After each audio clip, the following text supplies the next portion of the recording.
Well, Fred's going to do his own bio, and he's got a lengthy one if you follow him on LinkedIn.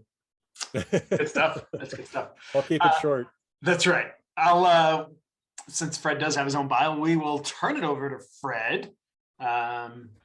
Fred, I started using QFactor pretty much full time the summer of 2018. So we've got a couple of years into it already. And it's a very useful tool that we use every day. And I love the heck out of the product and been helping Fred and Ryder kind of with our ideas and things that we would like to see implemented. And so you'd see some of those changes over the last few years and definitely help us. So I hope the rest of you find the benefit out of this as well. And it's such a great software tool that I love it. So that's why I wanted Fred to jump on today, and I will turn it over to Fred. Thank you, sir. All right. Thank you. Well, thank you, Trent, and thank you for being an evangelist for us and one of our early customers. And I love your team. I see the logins every day, and your team is one of the most prolific at it. By the hour, by the hour for sure. By the hour for sure. Right. So background real quick. My name's Fred Deisty. I'm the founder of BizWatt. My partner Ryder Ross and co-founders on here too.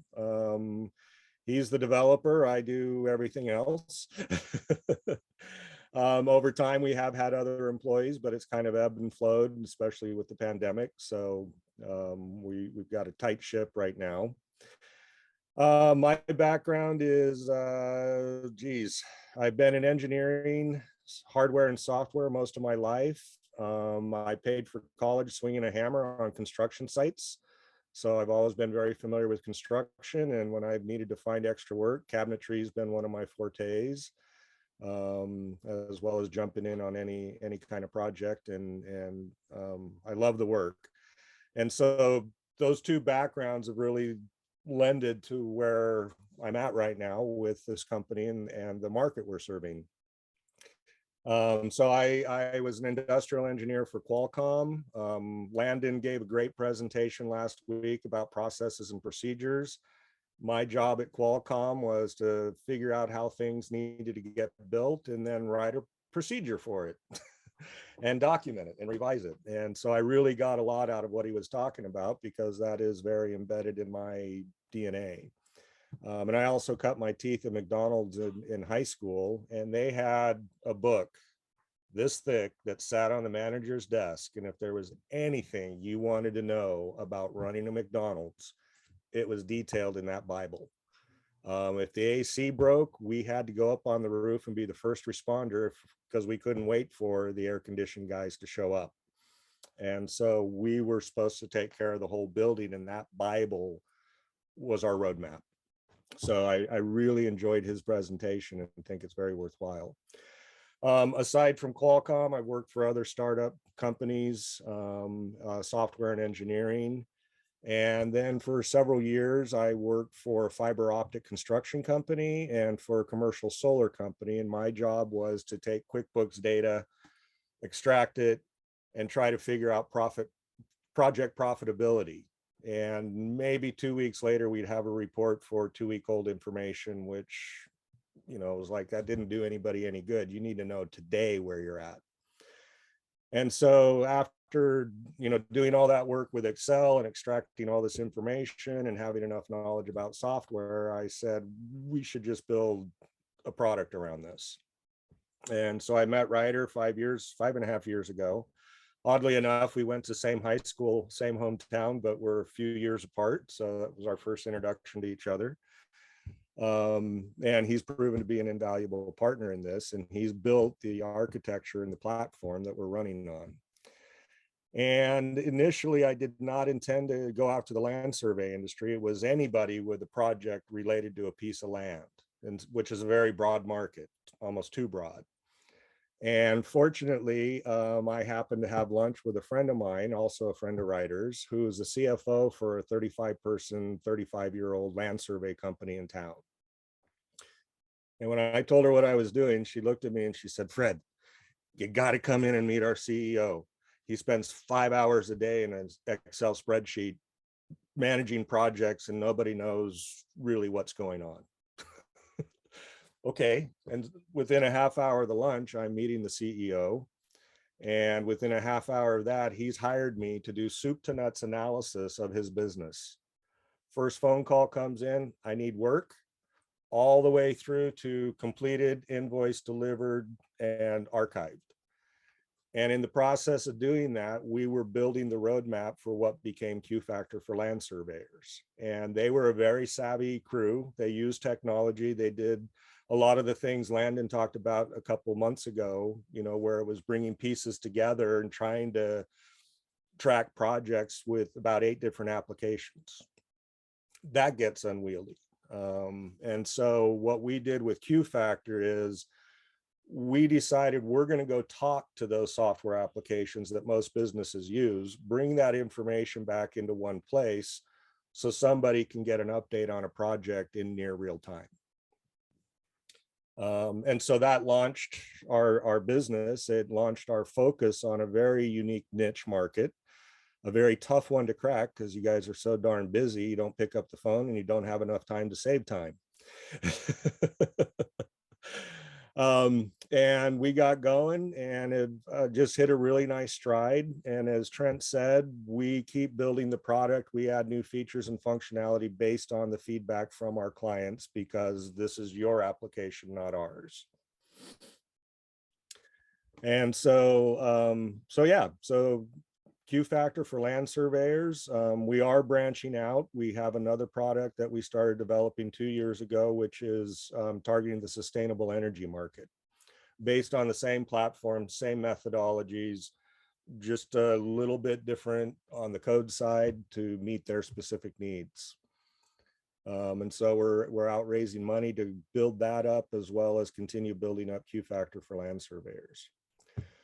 So that said, I can jump into the demo, or at least start talking about how we approach most of our clients. One thing when I started building this that I didn't see that we needed was the time entry component of this. And your industry lives and dies on the hour in many ways. You got employees working on the hour, you're billing by the hour, your profitability is made on spending a few hours as possible on the project and making maximum profit. So the time entry component became very critical to what we were doing. And then when I saw the whole flow and how we could help improve businesses, we really do start at the time entry side of things. And we support 2 applications. One's called Ability. The other one was T-Sheets, is now QuickBooks Time. But that's the front end of a lot of your business, and it's managing that time entry flow through to payroll and to invoicing that can become very problematic, because should that have been billed to that project, and is that the right time, and you know, is that the right thing? And so there's a lot of work that can go into unwinding what's already been done just to get accurate payroll and invoicing. And with the process that we've set up, we've eliminated so much of that wasted time and effort. And so with the time entry at the front end, we've got QuickBooks on the back end that provides us with the financial and customer information that we need. And then we bring that all together in QFactor for you, so you can see every day what's gone on within your company, within your project, with each employee.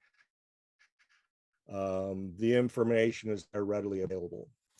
So that said, I'll jump into the app here. And I think what I'll do is I'll go ahead and start on the client information page, or the client detail page, because that's where the magic happens and what we're really driving towards. And then I can branch out into some of the higher level stuff. But this is a project. So this is what a project looks like in QFactor. You see right here, we've got a Google map with a place mark, and that place mark is associated to the status of this project, which is right here. And you have complete control over what you set up as statuses. We put in some default based on our first several clients, but you're free to change them from then on. So you can track statuses, you can see it on a map and see by the place mark what status it's in. And then we have a whole bunch of detail information in here that we can collect about the project and who's working on it. And over here is where we start to show you the QuickBooks customer information. So for example, I should probably go back to my conversation with Mike. One of his first complaints was somebody calls in, wants their drawings, and we don't know if they paid their invoice. And our accountant comes in 2 days a week, and she's the only one with access to QuickBooks. So we ended up presenting that information within QFactor, so it doesn't matter about your accounting. Nobody else has to have access to QuickBooks. You don't have to bother anybody for information because we're presenting it right here. And I could come into this customer and see, well, they owe money. So am I going to give them their drawings or not? You know, and that's the question they're asking. And you can now intelligently say, well, I see you have a balance due. You know, do you want to talk to our accountant? So that was what it ended up being was this is a first call resolution tool. Because all the information's in one place, any employee can come in here and find out what's going on with it. So there's your accounting information. I haven't put an estimate in here. We'll walk through that. We have a lot of dates in here that can be tracked. We have reports that show you all of your projects, and you can sort, filter based on most of the data fields that you see here. And then we also have notes. So you can leave notes about a project. They get time-stamped by who entered them, the date, the time, and everything. And that note becomes a permanent record of this project. Even when you archive it off, these notes will all still be there for future reference. And then we have this project history here, which if you have to do any forensics to figure out who did what, this is where we track all the changes that happened to the project so you can see who did what. While you're on Fred, Adrian's got a question while you're probably on that screen. Oh, sure. Go for it, Adrian. Yeah, this is Adrian. Does this QFactor work for other disciplines like engineering or engineers or project? What is it? Like different disciplines, landscape architects, or is it just primarily focused for land surveying? Right now, it's primarily focused for that, but in my discovery of the market, I realize how tightly tied land surveyors and civil engineers are, especially if the civil engineers don't have a land surveying division. You two work very tightly together. Residential home builders and other type of engineers that provide something into a project, but it does. The challenge would be whether they need all the same fields or not. But mechanically, it all works the same. And when they go to do their proposals and everything, we're reliant on their QuickBooks information to help generate those proposals. So they've already made their QuickBooks native to their industry. And that reduces some of the need for us to customize. Okay, cool. Thank you. But I mentioned that we're doing the sustainable energy projects. Most of these land survey data fields are going to go away and be replaced by other ones, obviously, but the underlying structure remains the same and the intent remains the same. And anybody else with questions, please feel free to ask. So you see these tabs here at the top. So this is where we start collecting more information about the project. And one of the big ones to me is the contacts field or the contacts tab. This is where I can start adding internal and external team members to a project and assign them a role. And then also collect all their contact information. Nothing worse than trying to figure out who the billing contact is on a project and nobody's sure. Well, we can come in here and see it's Natalie, and here's her phone number. And then tied to the project roles, we have notifications. And I think Trent mentioned this at the end of last week's conversation, but we have notifications in here. So when a project changes a status, you can select who has which role that's going to get notified of that change. And that's a huge benefit when somebody says, I'm done with CAD work, it's ready to whatever the next stage is. They switch it to the next stage and all the people related to that stage are notified. And you have complete control over how many people get notified, how many changes, create a notification. That's all under your control, but it's a very powerful tool. And then they receive an email saying, this status has changed, and here's a link right to the project. So we take a lot of the work out of it. And then as you add your external people and your internal people, we give you the ability to take a look back the other way and see who's involved in which projects. So if I want to see what projects I've been assigned to, I can come in here, take a look, see all the projects, their statuses, and what my role is. And no, I'm not an attorney, but I can be one. So this is a tool, especially when you're dealing with submitting drawings to the county, whatever municipality you have to submit drawings to. There's usually, depending on the size of your area, 4 or 5 people that work behind the counter. And you can now add them into here. Here's who the drawings were dropped off to. And if you need to go do a follow-up, you can come and look at this screen and say, well, they've got drawings for 5 of our projects. I'm going to make the most out of this one phone call that I can and find out where everything is. So it's a valuable tool in taking a look, backward, or not backward, but a different view of who's involved in what. And then as you build your database here and create new projects, all those people are available in a master database to pull into your next project, no problem.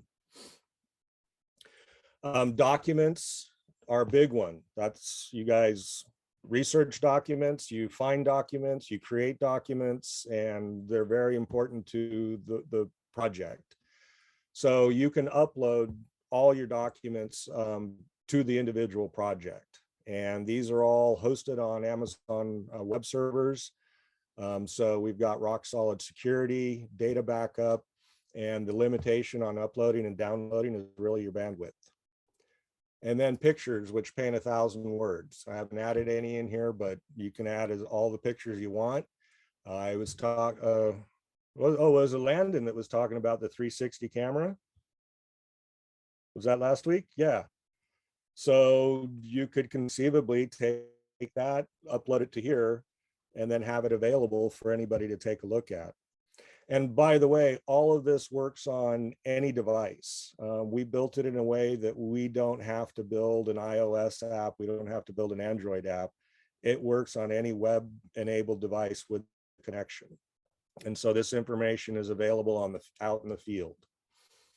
So if you've got a field crew out there and the owner's out there saying you're doing the wrong thing, they could bring up the signed contract and say, no, this is what the contract says, without having to call back to the office, without having to get back to the office. It makes information readily available.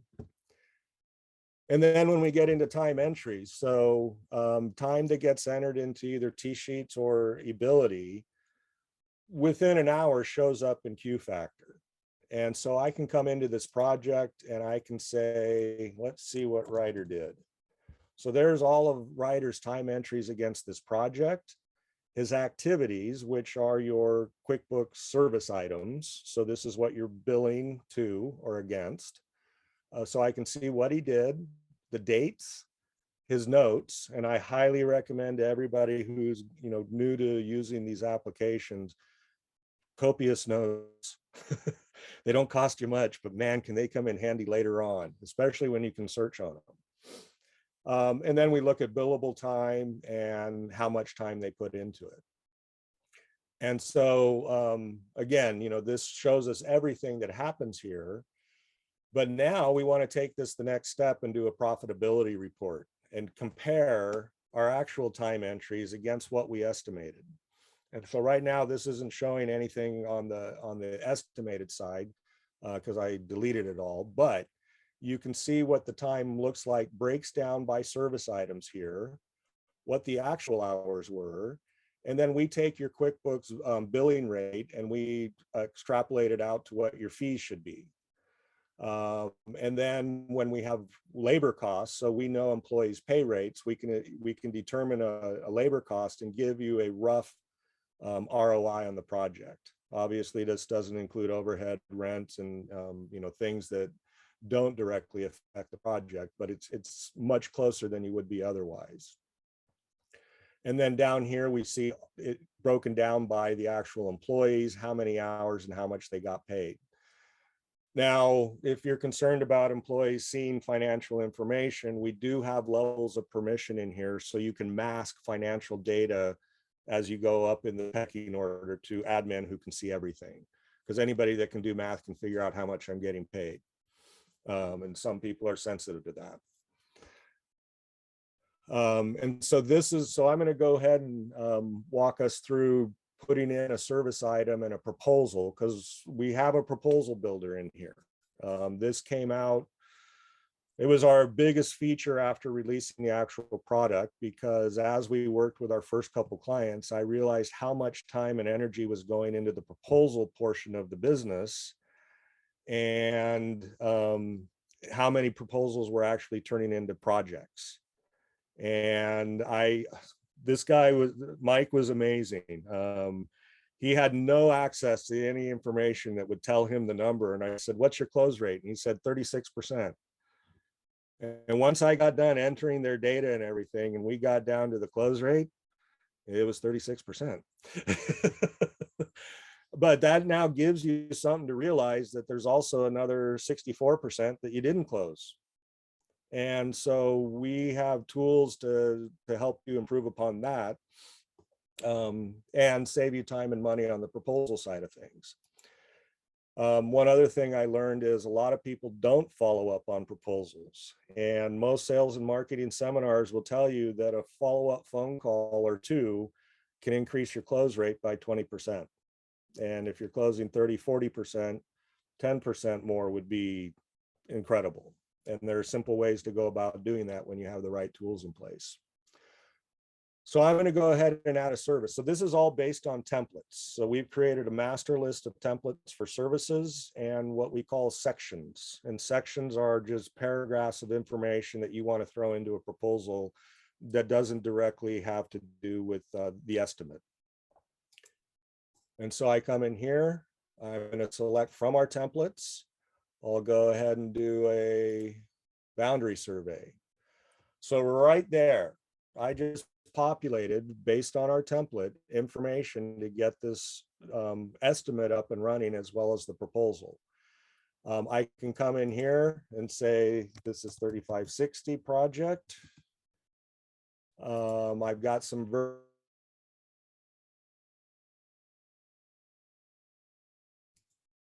uh-oh.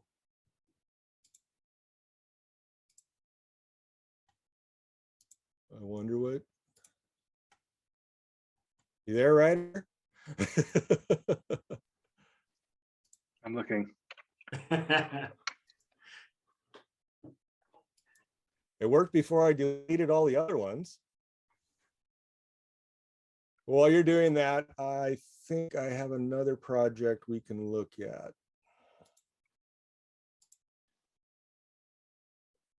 So this is what the projects list looks like if you want to see a master list of your projects. And over here we have our project codes. You can sort, you can filter. And the information will drive you down to what you need to see. And then all these other fields that I mentioned that are available. And we'll come over here. And let's see.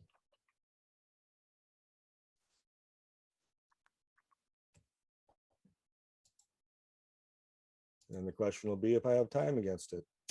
Yeah, not that one.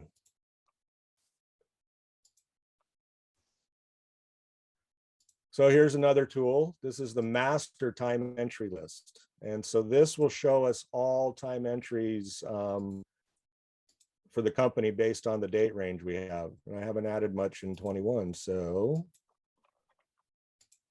let's actually go to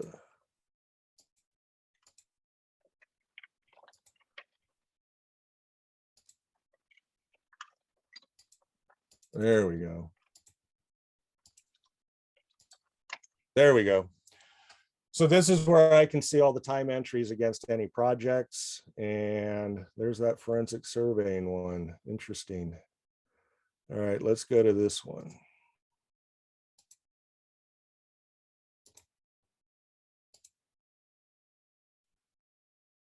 All right, while we're here, real quick.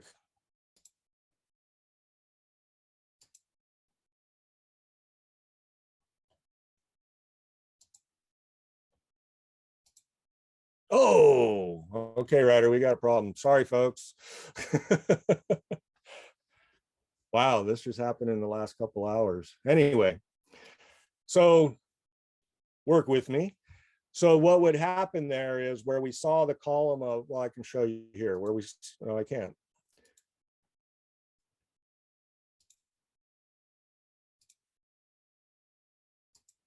There we go. So as we add that estimate, what would show up in this column is our estimated hours. And then we would start comparing them to your actual hours, show you the difference, percentage budget, and just work it all the way through. And then at the top here, give you a dashboard number to give you an idea where you're at financially and hour-wise on the project. And this gives you a near real-time understanding of where you're at.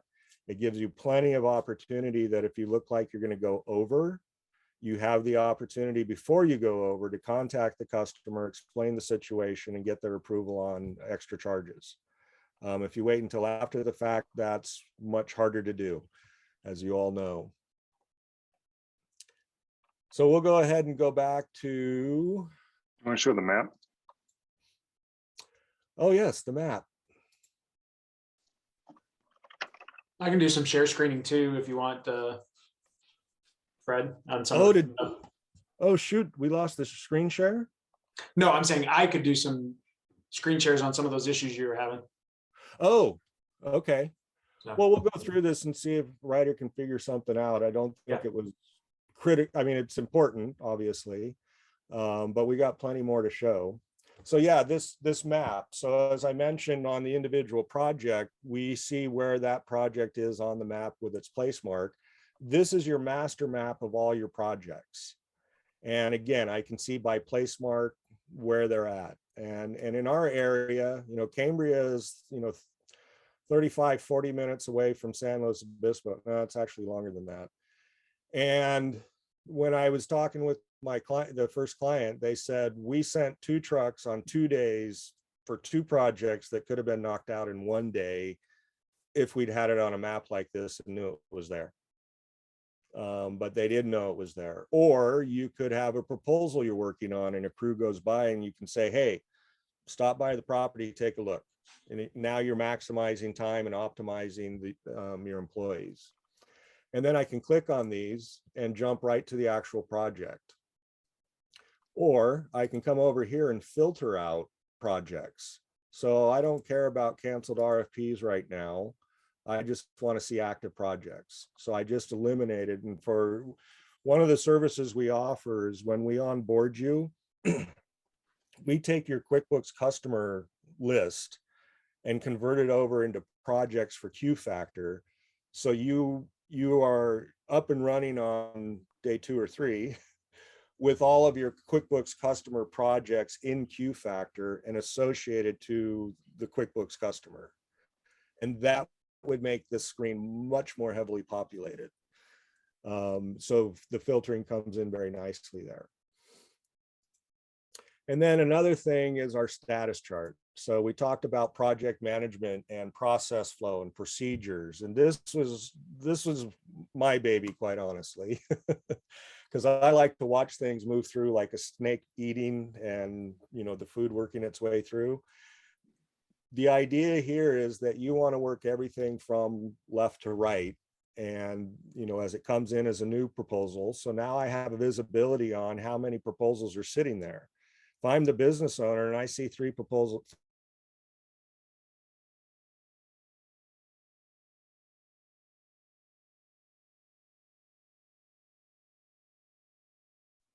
need to schedule and get those turned into scheduled projects and get them completed. you just cut out there for a second there for Fred. Oh, Your Wi-Fi had cut out on you. oh, I didn't see anything here. No worries. Darn it, You're talking about having 13 active proposals and then it cut out on you. okay. So yeah, if I'm the business owner and I see there's 13 proposals sitting in research and prep, I'm going to say to whoever's in charge of that, let's move those along and get them out to the customers and turn them into paying projects. If I've got 10 sitting in here proposals signed, then we need to get them on the books and scheduled and get the work in process going. So, and then I can click on this bar and up comes the list of 13 proposals. And then I can click through and go take a look at them if I want to. So as the owner, I could actually very quickly go through, take a look at them, what's going on, and help make some determination or focus the employees. If I've got a $20,000 proposal versus a $800 proposal, let's put some time into the $20,000 one and get that knocked out. Don't ignore the 800 one, but the 20,000 should take the focus. So yeah, this is where, a lot of things, a lot of good information is presented in a very easy format. And then we don't show you anything past due because if we had the archive bar in here, it would dwarf all the other columns. So for this report, we're only interested in active projects, including past due and invoiced. We need to know those are out there and make sure they're being tracked. Assignments. So we talked about assigning roles and people to projects. So here's a master list of all assignments. And I can come in here. There's everything that Barney's been assigned to. And he's an outside customer. And so he brings us a lot of work. He's involved in a lot of our projects. Probably somebody we want to invite to a round of golf, right, Trent? Exactly. All right, so let's go back to Jenny's project here. And even though we'll go ahead and, I changed it to fixed fee so you can open the profitability now. it was the range. Okay, it was the range. Interesting. All right, so this shows us our hours now against the actual project. And so we estimated 6, we're at 15, we get red or light red, just to show you something's not right here. Yellow tells us, okay, we estimated an hour, but nobody's billed any time. So it's not red, but we got to watch it. And then if any of these were under our estimate or right on them, then they'd be green and they would show you the percentages and all that. So thank you, Ryder.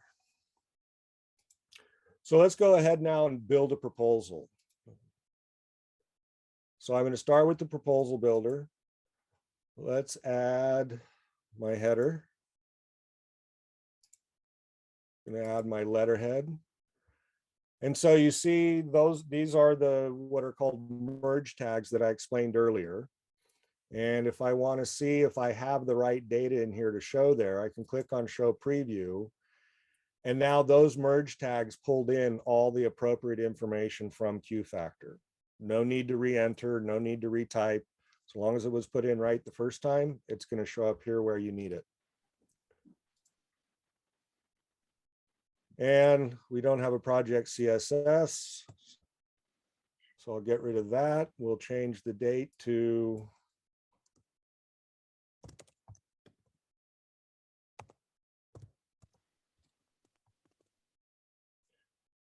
okay, everything else looks good. Let's go ahead and add our service item now. So I'm going to come over here.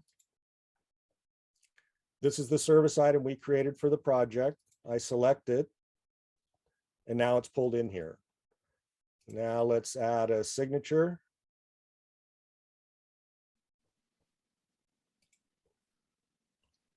So here's a client signature with our disclaimer. And might want to add some T&Cs and our rate sheet. So I come in here, click on attachment. Now you'll see that on the left side, these are universal documents we uploaded to our template. So T&Cs, rate sheets should only change 6 months, year, maybe never. So those are fixed documents. On the right here are the documents that we uploaded for this project. which I could also include in the proposal as well. But right now, I'm just going to go with that and that. So now we've automatically filled out your enclosed tag with what's enclosed, and then we added the attachments to it.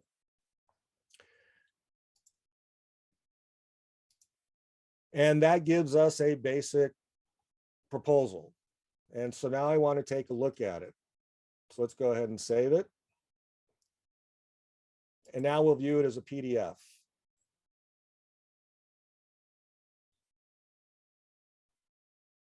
So now we see what the end result looks like. There's all our, there's our header, our title, our letterhead, our service item, our signature, and now here's our T&Cs all the way down to our rate sheet. Now at this point, I can go back and edit. If I saw something that needed to change, something I didn't like, I can go back and edit, or I can now publish it. And once you publish it, we're going to lock it down and timestamp it for you. Because technically, once you publish it and send it off to the customer, it's a legal document. And it needs to remain the same unless it gets revisioned later.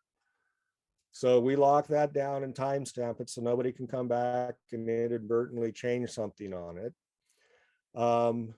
But one of the features that we added is a lot of times customers come back because they didn't understand something, they needed more, they needed less, or whatever. Rather than starting building this proposal from scratch again, all I have to do is click on clone.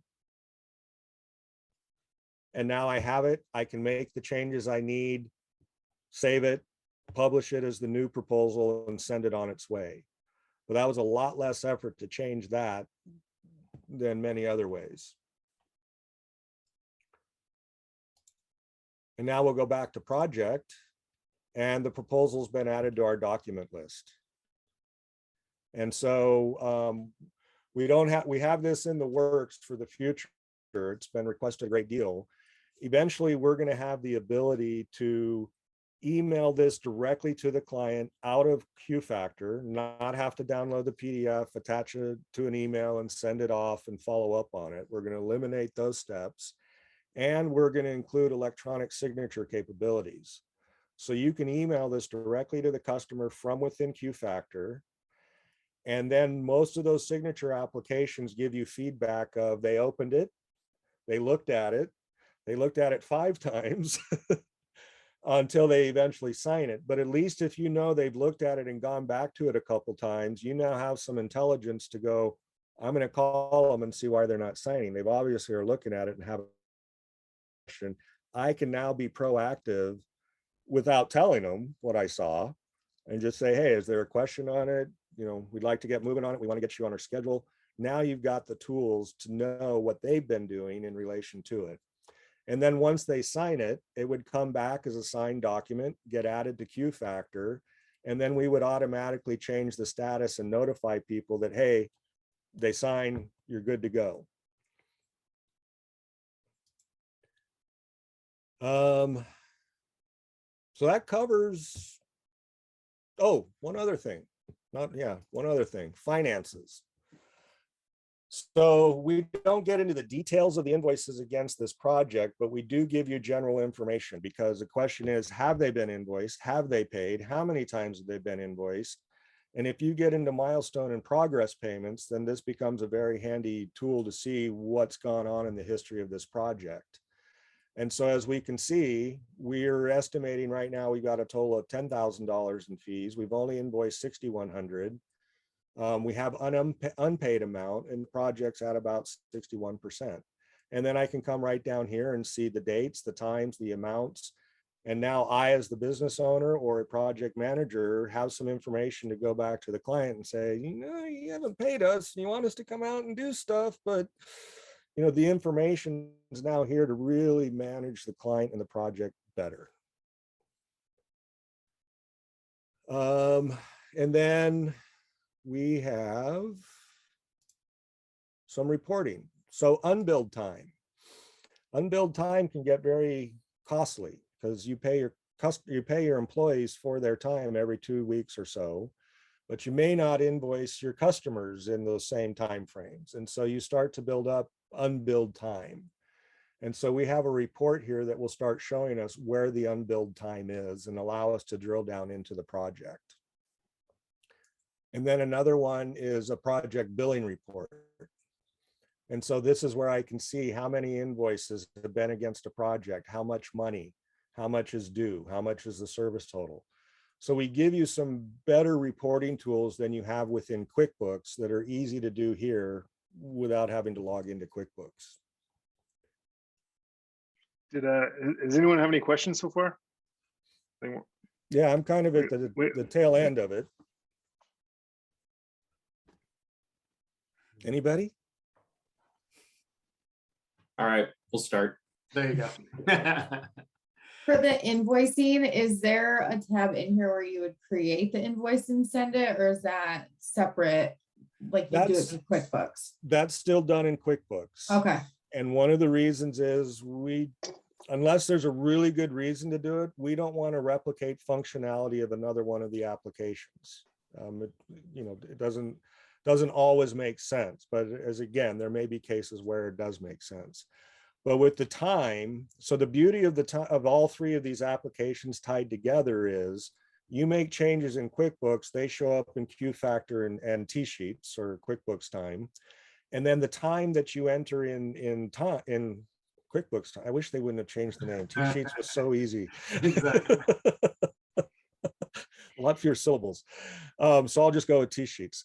So the information entered into T-Sheets, once it's approved, it's pushed over to QuickBooks for your invoicing and your payroll. And that's done, within those two applications. But then we also update QFactor with that time entry information so we can see it there. But the invoicing is still done within QuickBooks and creating it and everything. So we'll follow up with you're speaking about time right now. Can you manually add your time, or is that once again all through T-Sheets or QuickBooks? It would have to be through T-Sheets or eAbility in order for it to show up in QFactor. I think, so QuickBooks Desktop or QuickBooks Online? Online right now. QuickBooks Online right now. Good, stay with it. Well, Trent told me that you're starting, so. Yes. It's a good time to get this information and get it down right before you grow, because once you start growing, you compound any problems you have. So yeah, it is time. And I think QuickBooks Online has gotten rid of what used to be the time component since they bought T-Sheets. Stacy's got Ryder's trying to help Stacy in the there you go. Trying to do an export. You can, if you want to jump in now, Ryder. There you go. Yeah, if there's something specific, I think we do have some exports, but if you were looking at something specific as a one-time report, or if it's something more that you'd be using more often, we can definitely pull data out as requested. Correct. And then I've also learned through using not just this application, but lots of others. Oops. You can do this, copy and paste right into a spreadsheet, and 9 times out of 10, it'll put everything in the right cell. So it's a little bit of a poor man's workaround, but it does work. And I've used it quite a bit when I couldn't get data that I could see and wanted.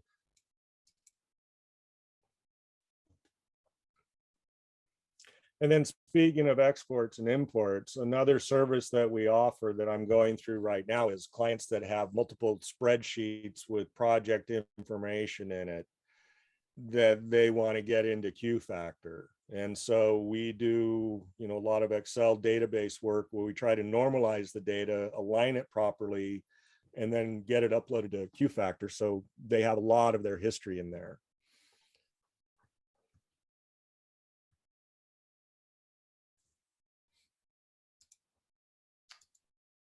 Anybody else got questions? Anybody a current user on here other than myself? Good. So all potential users. There you go. So one of the things that, and as long as, one of the things I've seen about the use of QuickBooks, like this current client I'm onboarding, they didn't put any project codes in the customer names, and they didn't create any sub jobs. And QuickBooks has this great tool where you can create a customer, add all their information into it, and then you create a sub job, and it will inherit the billing information from the customer. But now you've got a sub job that we can track against that can have a different title, can have the project code in it. And then if that customer comes back for another project, you create another sub job. And so that's something that I'm teaching a lot of clients to do. If you're interested in more tips like that, sign up for our mailing list, because Fred sends out information like that frequently. And you can find it on our website at bizdot.com. Yeah, and we have training videos on our YouTube channel, and we've got quite a bit of information in our blog about some of the theories that we have. A question about the display. Sure. When columns are highlighted with the light red or the light green, are there ways to change how those are highlighted? Oh, the row coloring? Yeah, the row coloring. No, that's built into the table. We don't Okay. have any control over it. No, we could modify that. I hadn't thought about color blindness, but that's you make me think about it now.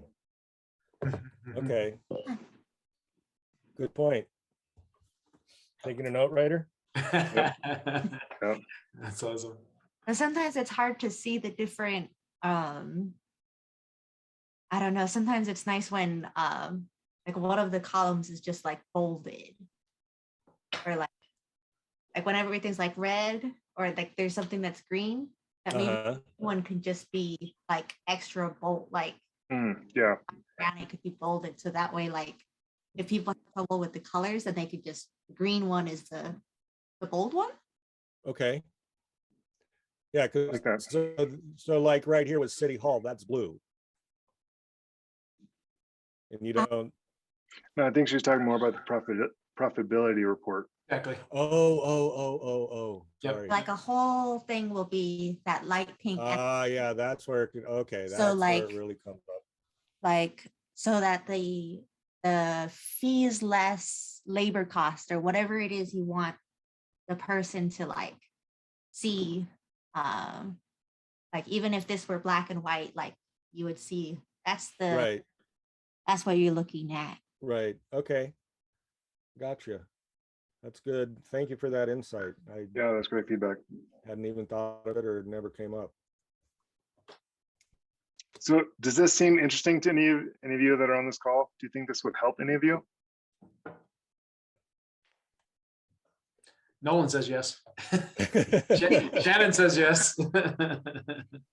So here's an example that I was mentioning about making sub jobs within QuickBooks. And this really makes information financial reports and within QFactor really flow beautifully. So Hernandez is the customer, project 1904, 1907, and 2125 are three big projects. But under 1904, it's construction staking. And so we built a sub project for each sub staking effort we have to go through.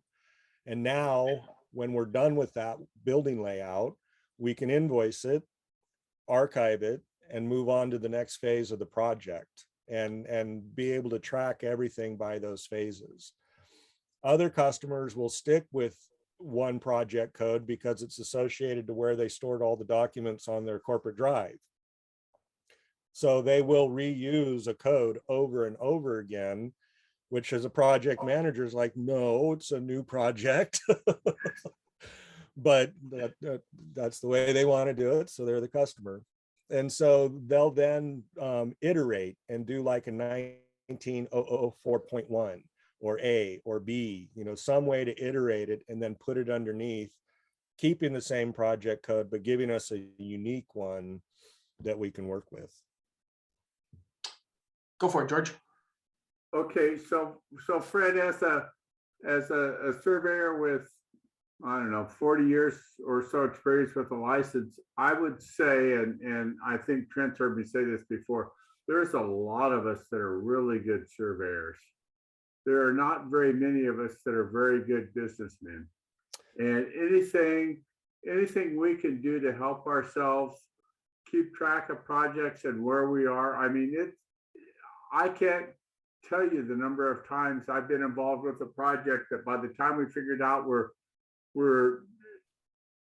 way overbilled in the red and way over budget. It's too late. Like you said earlier, you need to be on top of that on a daily or at least a weekly basis. Yep. So that you can advise your client beforehand of problems that you've encountered and delays that may be incurred. And in my experience, that's paid huge dividends for me because clients hate to hear two things. They hate to hear that the project's going to be late, and they hate to hear that you're over budget, you need more money. They don't like either one of those two. So if you can be up front with those, it pays huge dividends. Yep, exactly.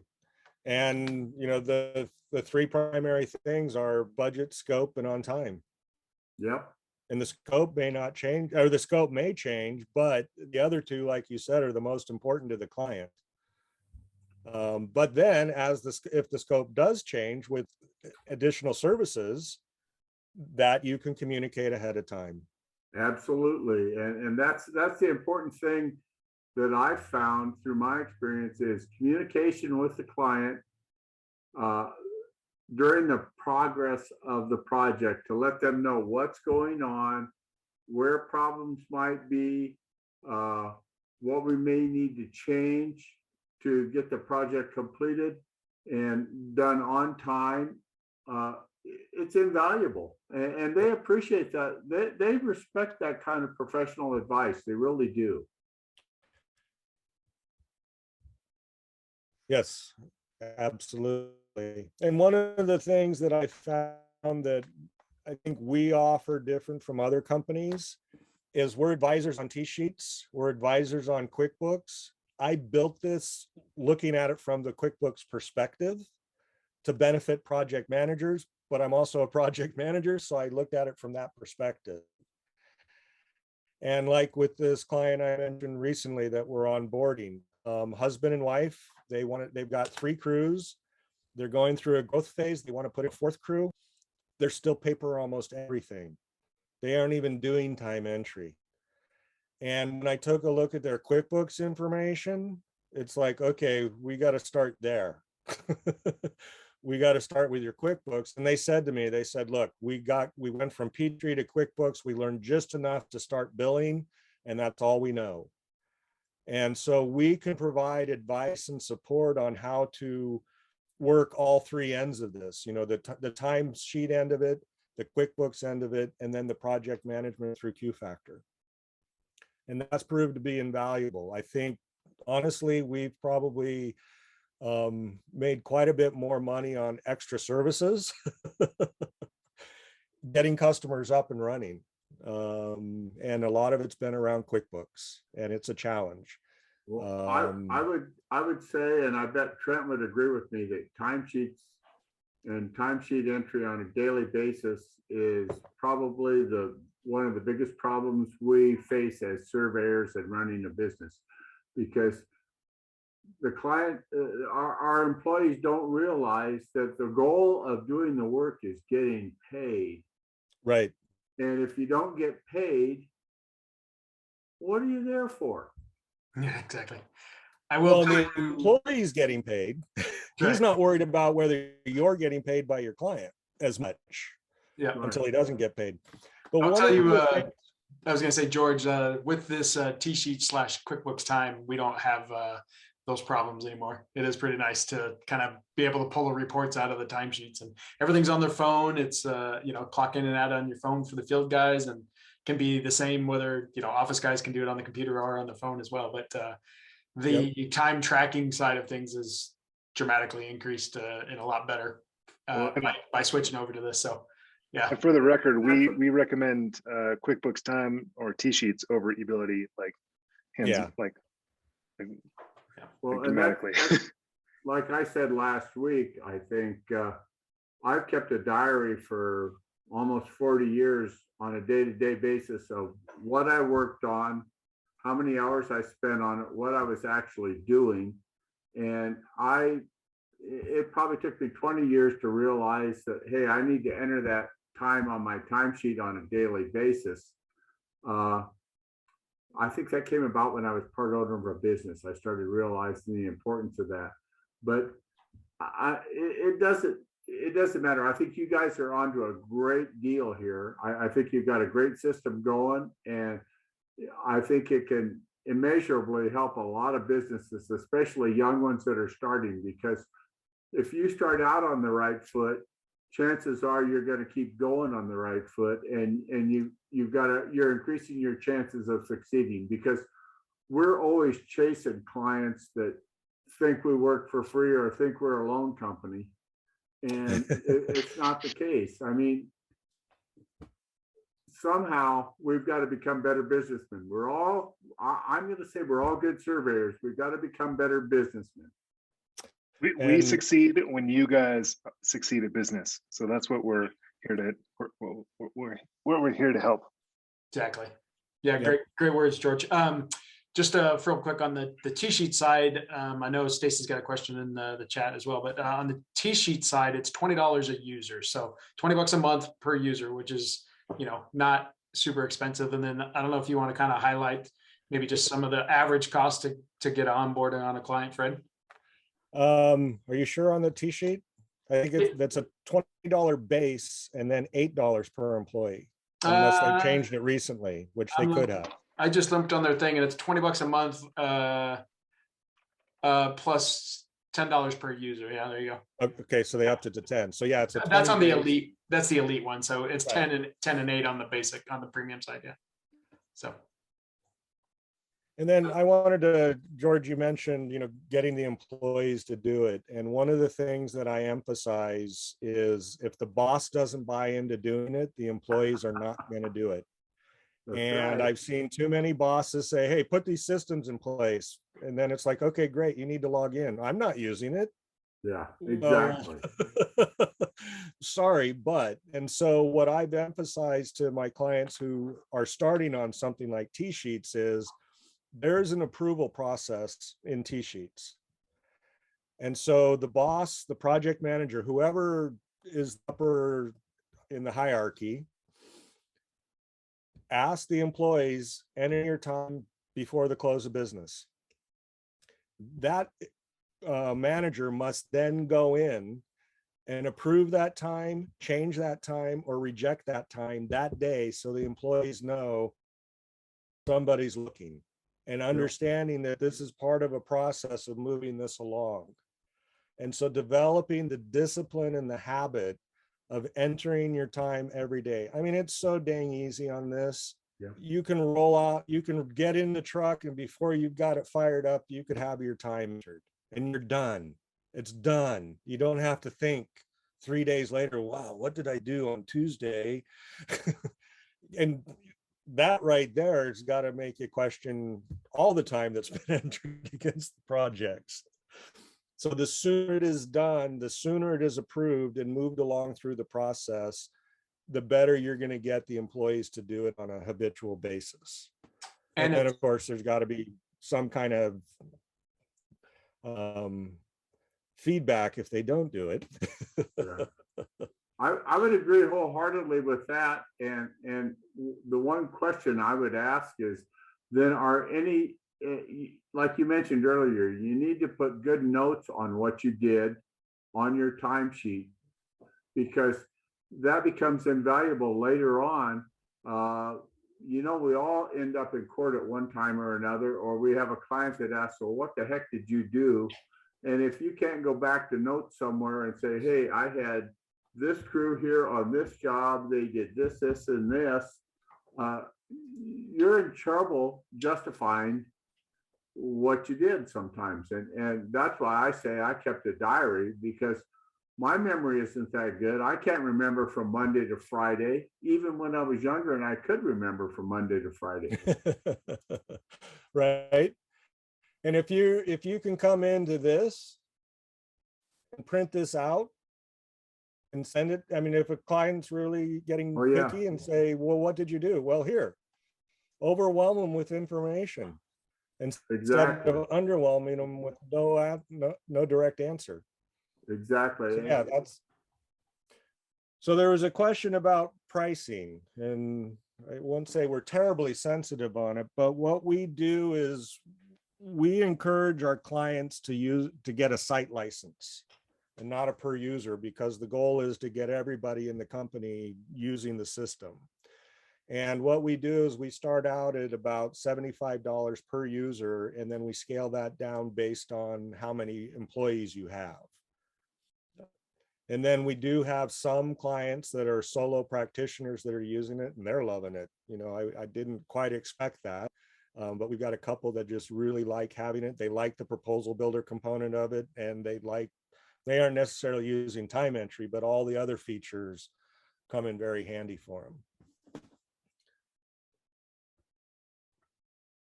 So that answer the question? Yeah, Stacy is a sole. She's got one employee, so Okay. yep. So that works out well. Yeah. So what's the Oh, good for scaling then you. after that? Pardon? What's the scaling after that then typically? Usually when you hit 5 employees, 5 to 10, it goes down, and then 10 to 15. And then we also offer a 1 year, actually 1, 2, or 3 year prepaid. And I'm happy that 4 of our long-term clients all re-upped, 1 for 2 years. So that's good testimonial. So with the prepaids, then we offer a discount, 10 to 15 to almost 20%, depending on how many years. With that said, if you guys are interested in signing up before the end of the month, I'm sure we can work out something special. There you go. Is there a Mentoring Monday discount code I need to write down? That's it. just tell us you heard about us here. That's right.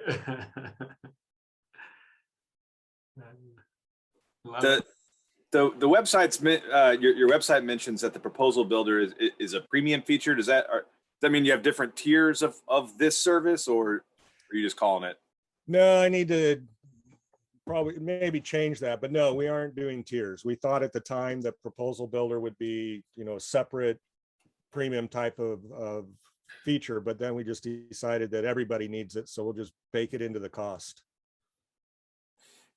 What would you say is of all the customers using this? I mean, what's the average firm size? 15. Cool. Yeah, in the sweet spot, I think that, you know, as I mentioned, as you add more employees, you compound your problems. And so it's when you get up over 10 to 15 that, you know, the value's here for one person, but it's when you get into that 10 to 15 that the value really, I think, starts to show itself, because there are so many people. You just mentioned that you have a couple of solo practitioners. I mean, what's the value case for a solo practitioner using something like this? For most of them, it's the proposal builder, and then the nice, I mean, having it in a SaaS application in one place where they can access all their information about their projects. That's been the real big upside, and it also helps them with following up on the proposals and then billing. And some of them are using time entry just to self-discipline. You know, even though you're a solo practitioner, I can spend 10 hours on something I should have spent 2 hours on. And that's 8 hours that I didn't spend on something else. So, you know, tracking that time can be valuable. Can I share my screen just real quick? Let me Sure. only because this will kind of show, maybe give some people a little bit of magnitude too. So I stop my share. Yeah, we don't show customer data, obviously. So we have examples with contrived data. Show the profits. I love it. So We, Tyler, going back, we're a firm of 29 and multiple like mapping project managers and that kind of stuff. So this would be just our projects since August of 2018 in the Las Vegas Valley. And so it comes in handy when you're looking to see what you've done in the area, right? And so what control you might already had shot, or what other benchmarks you have, or what other projects you've done kind of in the area. And so it's really helpful. Really, that was my selling point when I signed on with them, was specifically just for this map, right? How many surveying firms have a Google Earth file of every project you've ever done, right? And you open it up and you're always adding to it and that kind of stuff. Well, this is just basically one click, to kind of go through and add the project information. And so same kind of similar situation, right? Go down to Southern California and just kind of go through all the different projects in Southern California and find out what you've done in the area. And so it makes it so much better. We're working on building even just a control file now based off of this and kind of creating a control file. But this was my selling point right off the bat, now 3.5 years ago. So, and we've just kind of dwarfed it from there. Now we will run it from a project management standpoint. What I got, probably got some keywords. No, I got it. So now we run it from project management software from an internal side of who's doing what, and they'll get pinged that they have a new job when it's been completed and sent to client. It goes to Amy, who will do all of our invoicing. So she's pinged that, hey, this project's done, you can invoice it now. So there's a lot of internal things that we've worked with Ryder and Fred on over the years of getting stuff implemented to make it a better product. And let me go with another one. Even so, the mapping, the kind of the project manager, he has some CAD techs assigned to him. And let me go find one that's field work done. Let's check this one. He's got contacts where he's assigned a CAD technician. And so that CAD technician gets pinged that he's been assigned a new job, and it'll have a due date for him as well. That let's go look at the edit. So his CAD drawings, it shows him that his CAD drawings are due tomorrow on the 18th, and that the PM needs to get it sent out by the 18th as well. So there's a lot of layers that you can kind of build off of it that make it more user-friendly for your own internal uses. So that's why I kind of wanted to highlight a few things in screen share. So like Fred said, they don't necessarily have the user hands-on as much as where I could kind of highlight some of that stuff. So, Well, thank you, sir. yeah.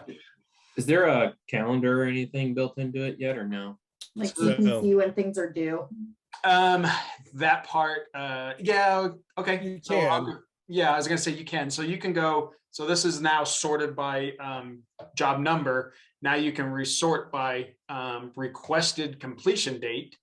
And so now you can kind of work backwards depending on, ours has got what, 400 entries in here right now. So when you're a little bit smaller, don't have as much stuff in there, but you can sort by the calendar kind of this way. Not so much a calendar, but sort by this column, like he says. So it works that way. Same with the project. So I use the project start as actually our field days. And so when we're actually going to be on site, so I use that. Okay. There's the assignments tab as well, lets you search by user. Yeah, exactly. So we can go here. Let's go. That might not have been a good thing on my side. Oh, I forgot how large your assignment table is. let me, yeah, exactly. Let me just go this way. And so I'll type in Noah. Noah's the project manager, and he can sort his own project assigned to him by a requested completion date. And then he can kind of go in there. So like Noah's got, 50 entries assigned to him. So he sorts by that calendar date. And then under T-Sheets is where you can run your schedule as well. So I'm not signed in. Let me see if I can sign in really quick. I can quick look. Oops. T-Sheet.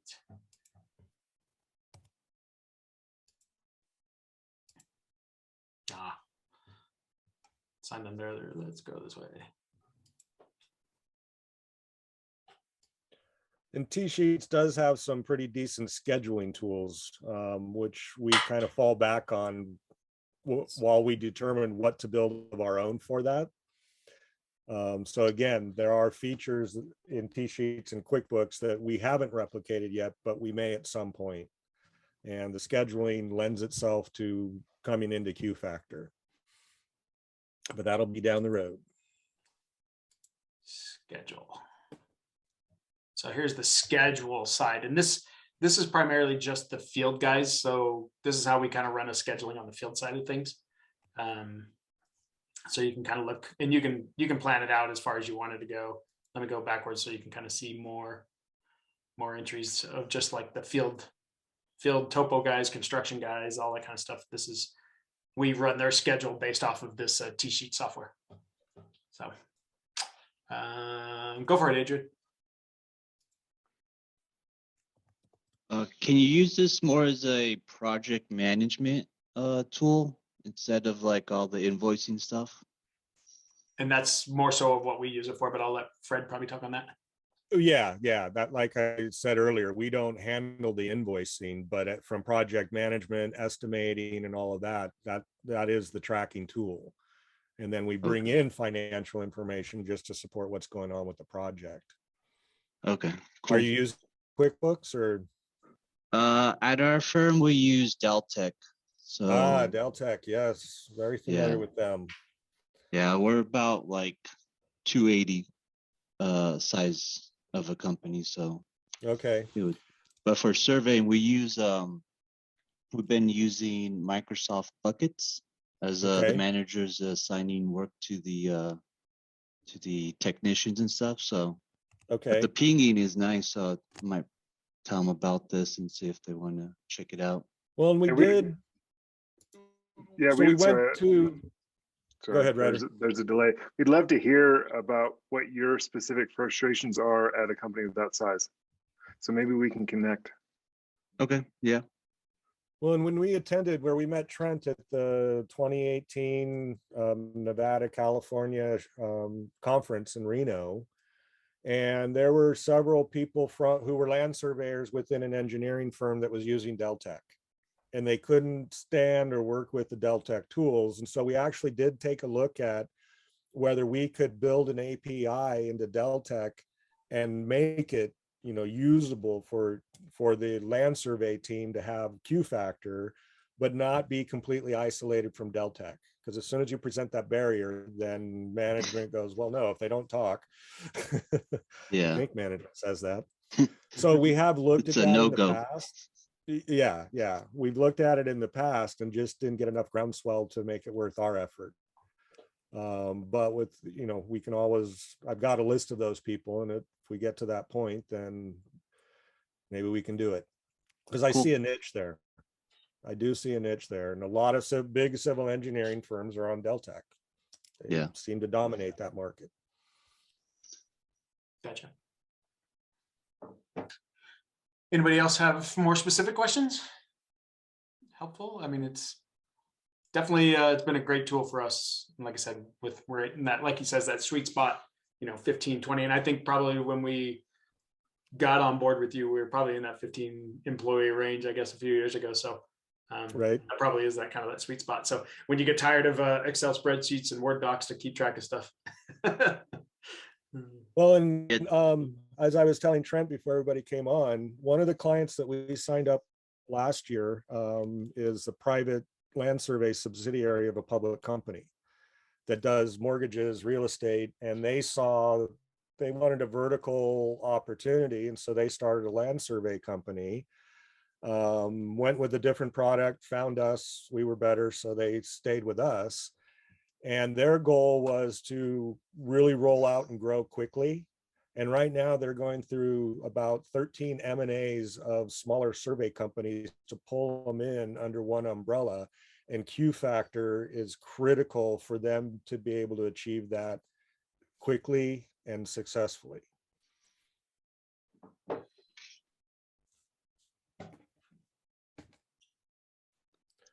All right. Just the map feature. Just like a Trent said, that map features like a GIS tool. It's really would be really So- helpful for Oh, companies. yeah, and on the project page, there's a button underneath the map that says launch Google Earth online. So it'll take you right to there. And what I found with our first client, they didn't even mention Google Earth until like 4 weeks into the process. Hey, Fred, can you help us with this Google Earth stuff? What are you using Google Earth for? They showed me, they had 15 KML files they were passing around, none of them with the same information. And I said, well, why are you doing Google Earth? Well, we need to go in and see 3D. Okay, how about if I give you your projects in Google Maps and an option to go look at 3D when you need it? And they said, that works. So that's all based on Google Maps. And even when you start to enter a project address, we have auto sensing in there that's looking at Google Places to find the correct address. It'll bring in the county even, and then provide you with geo coordinates. So you can get about 7 keystrokes into an address and have all the right information auto-populate for you. And that eliminates calling an avenue a lane, getting the wrong zip code, wrong county, whatever. So we really integrate very nicely with the Google properties. So for site locations, if there's not a physical address or the address is, a larger area, you have coordinates? Yes, Like you lat can, long? you can enter the coordinates, Oh, okay. or you can get the place mark closed, and then there's a manual way to move the place mark to right where you want it. Oh, okay. Yeah, like in Google Earth. Yep, just like that. A lot of times I'll just pick an address somewhere close by and then, like he says, then move the pin drop there. We have had issues where we've had multiple clients and multiple jobs on the same address, and that part, that pin drop lays right on top of each other. So you might be beneficial to look at the map first and make sure you don't have something in the area. So that's we've caught ourselves on that a couple of times, but Right, and we're looking into, as I said, yeah. when you guys asked about that, we're looking into something more elegant, but we're kind of tied by how Google does it. And if Absolutely. they're all in the same spot, then you click on one and then they open up a little, but they aren't obvious. Yep. That's good stuff. Love it. Anybody, anything, be respectful of Ryder and Fred's time, but anybody got anything else? You can definitely, I'll throw both of their, you want me to put both of your contacts in there or just yours, Fred? Probably just mine. Okay, yep, got it. I'll throw just your contact in the follow-up email, and then anybody's got questions, they can definitely follow up. Yeah, not a problem. Not a problem. Good stuff. Well, thank you much for the opportunity to present, Trent. Of course. Again, thank you for being our evangelist here. That's right. And anybody has any other questions, feel free to call me, email me. I'm more than happy to answer them. Perfect. And then we can do an individual Zoom session if you so desire. Now that you've seen the the groundwork, we can do a much more condensed Zoom session to go into specific questions. Nolan will reach out to you tomorrow. Don't tempt me. I probably would. That's right. No, it's a good stuff. It's a good tool. So it'll help anybody on here for sure. All right, guys. Well, I appreciate it, Fred. Appreciate it. All right. Thank you, guys. Yeah, thank you. Thanks Thank everyone you. for your time. Good night. Thank you. Right. Bye, Shannon. Bye, guys. Bye. Yeah.